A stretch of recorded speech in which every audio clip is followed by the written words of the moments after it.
So, what have we always been told about getting rich? You know the drill. Save your money, put it in the market, work for 40 years, and then maybe you can retire comfortably. But what if that whole game is rigged against you? Today, we're jumping into MJ DeMarco's The Millionaire Fastlane to look at a totally different way to think about wealth. Right out of the gate, DeMarco challenges everything we thought we knew. That whole get rich slow idea, he calls it a losing game. Why? Because you're handing over control to Wall Street, and you're paying for it with your single most valuable asset, your time. You're literally betting your life on it. And this really gets to the heart of it, doesn't it? The standard plan asks you to trade the best years of your life, your youth, your health, your energy, for a pile of money you can only enjoy when you're too old to really use it. What's the point of being rich if you're not around or not able to enjoy it to the fullest? Okay, so if it's not about waiting around for decades, what is it about? The core idea here is that wealth isn't some random event like a lottery win. No, it's a process. The book uses this great analogy of a road trip. You don't just magically teleport to your destination, right? You need a map, a car, and you actually have to drive. This completely flips the script.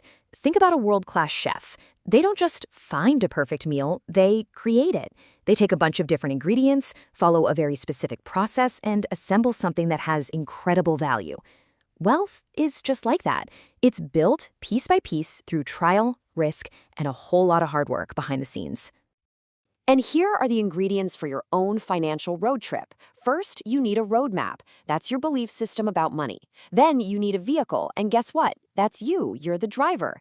The roads are the financial paths you can take, like a job or your own business. And finally, there's your speed.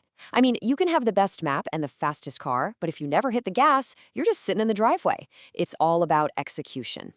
Okay, so let's get practical. Every single one of us right now is on one of three financial roadmaps. And whether you realize it or not, the road you're on pretty much determines your entire financial future. And here they are, side by side. You've got the Sidewalk, which is basically living paycheck to paycheck with zero plan. The destination? Poorness. Then there's the Slowlane. This is most people. You have a job, you save, and you trade 5 days of work for 2 days of freedom. The destination is mediocrity. But then there's the Fastlane. Here, time is everything. Your income comes from business systems you create, and the wealth equation is on a whole different level. Let's just spend a second on the slow lane, because this is the world most of us live in. The deal is simple. Give up your life from Monday to Friday for 40+ years in exchange for a comfortable retirement down the road.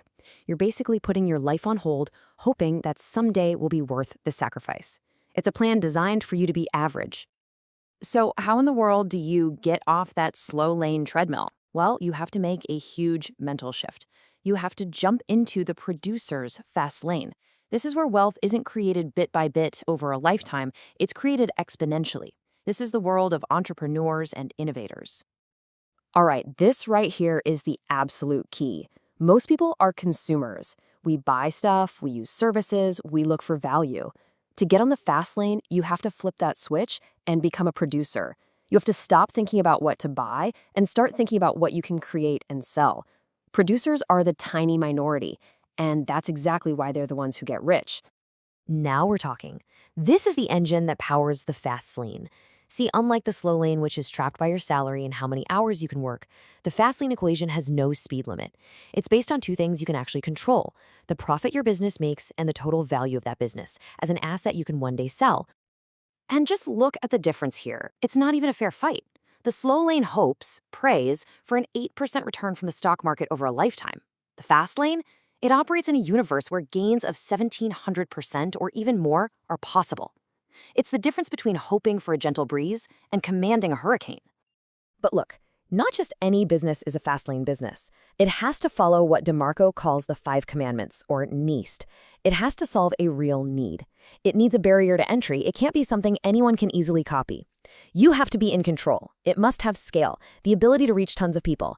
And crucially, it has to be able to make money without you physically being there all the time. Think about a great app. It solves a need, it's tough to copy, the creator is in control, it can be sold to millions, and it works while they sleep. This is basically the law of physics for making money. It's called the law of affection. Simply put, the more people you help and the deeper you help them, the more money you will make. It's that simple.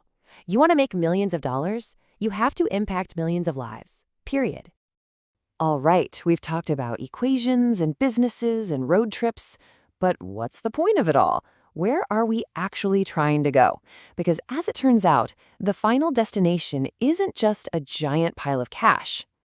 True wealth, the real prize at the end of the road, is made up of these three F's. It's family, your relationships with the people you love. It's fitness, your health, your energy, your vitality. And it's freedom, the power to choose how you live your life every single day.